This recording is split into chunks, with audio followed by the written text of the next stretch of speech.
From Washington, this is VOA News. U.S. holding crucial congressional elections. NATO says it's been looking at Russian troops moving closer to the Ukraine border. I'm Ray Kouguell reporting from Washington. With Americans at the polls Tuesday to elect a new Congress, President Obama says Senate Democrats face what could be the toughest races since the Republicans lost 13 seats in 1958 under President Dwight Eisenhower. A third of the Senate's 100 seats are at stake in Tuesday's elections. President Obama says many of the states with contested Senate races tend to tilt Republican. Many political analysts say Republicans are poised to win the 6 seats needed to seize control of the chamber from Mr. Obama's Democratic Party, which now holds a 55-seat working majority.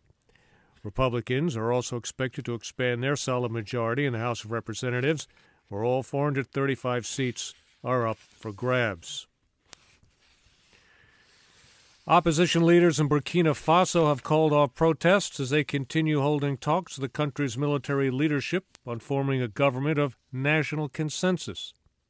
The military took control last Friday after longtime President Blaise Compaoré resigned in the face of protests against his effort to amend the Constitution to allow him to run for another term.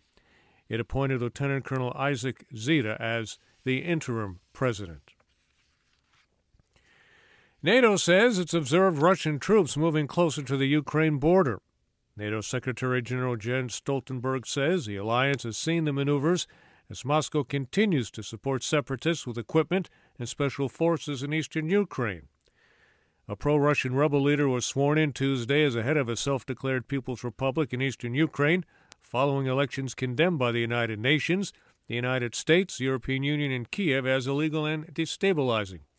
Ukraine's President Petro Poroshenko. Позавчора на території Донецька і Луганська U.S. Secretary of State John Kerry calls the U.S.-China relationship the most consequential in the world today. Secretary Kerry is taking an overseas trip that includes a stop in Beijing. He says the United States and China have a profound opportunity to build a constructive course on a number of issues, including climate change and global trade. Secretary Kerry says disagreements over human rights, cyber theft, and maritime security will also be under discussion. Hundreds of thousands of Shiite pilgrims have gathered in the holy Iraqi city of Karbala for the annual Ashura commemoration. They're doing that despite the threat of Sunni extremist attacks. Iraq's security forces have deployed tens of thousands of troops to protect the pilgrims who are observing the 7th-century death of Prophet Muhammad's grandson Hussein, one of Shiite Islam's most revered figures.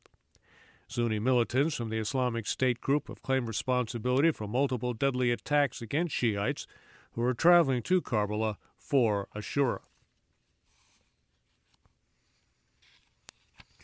2 bomb attacks killed at least 4 people Tuesday in Pakistan's northwest tribal region of Khyber.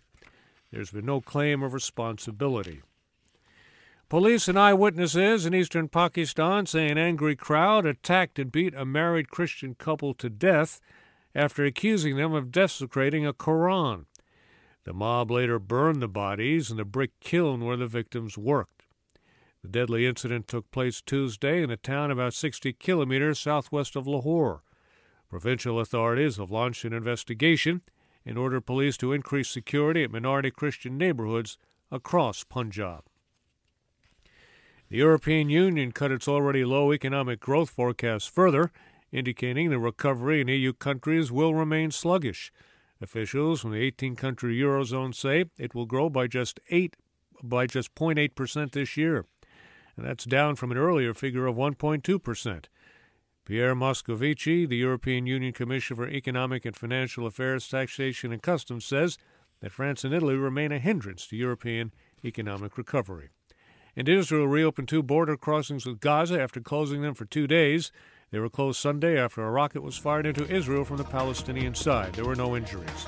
I'm Ray Kouguell in Washington. That's the latest world news from VOA.